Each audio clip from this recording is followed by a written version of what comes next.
पाहिजे महामार्ग रद्द झालाच पाहिजे। शेतकरी एकजुटीचा इन्कलाब जिंदाबाद।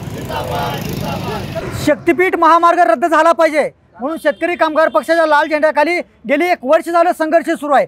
7 मार्च 2024ला जे राजपत्र जाहीर झालं होतं त्या राजपत्रामध्ये 21 दिवसामध्ये शेतकऱ्यांनी हरकती मांडाव्यात अशा पद्धतीचं नमूद करण्यात आलं होतं। त्या अनुषंगाने हजारो हरकती ह्या शक्तीपीठ महामार्गाच्या रद्द करण्यासंदर्भात ह्या सगळ्या शेतकऱ्यांनी सादर केलेल्या होत्या। त्या अनुषंगाने आज वर्षभरानंतर त्याच्यावरती सुनावणी सुरू आहे। त्यामध्ये सांगली जिल्ह्यातील तासगाव असेल, मिरज असेल, कौटुंबिक तालुका असेल या 2-3 तालुक्यामधील मिरज प्रांताधिकारी यांच्याकडे त्या सुनावण्या सुरू आहेत।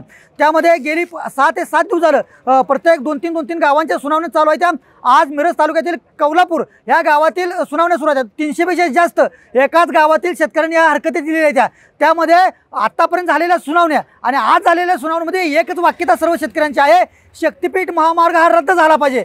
कुणाचीही मागणी नसलेला आणि कुणाच्याही फायद्याचा नसलेला शक्तीपीठ महामार्ग रद्द झाला पाहिजे।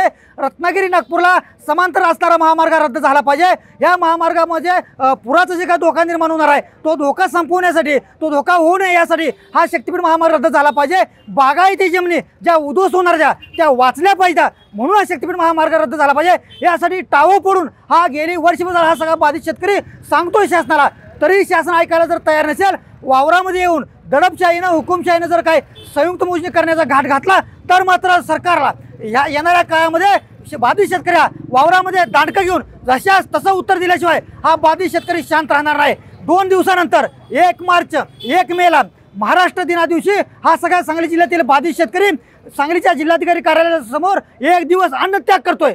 हा जो अन्नदाता शेतकरी आहे या शक्तीपीठ महामार्ग रद्द करण्यासाठी, जमीन वाचवण्यासाठी 1 दिवसाचा अन्नत्याग आंदोलन करतोय आणि त्या अन्नत्याग आंदोलन करून जरी शासनाला जाग नाही आली तर मात्र वावरात आलं तर शासनाच्या अधिकाऱ्यांचं मुर्द पाडल्याशिवाय हा बाधित शेतकरी गप्प असताना अशा पद्धतीची भूमिका शेतकऱ्यांनी घेतलेली आहे। शेतकरी एकजुटीचा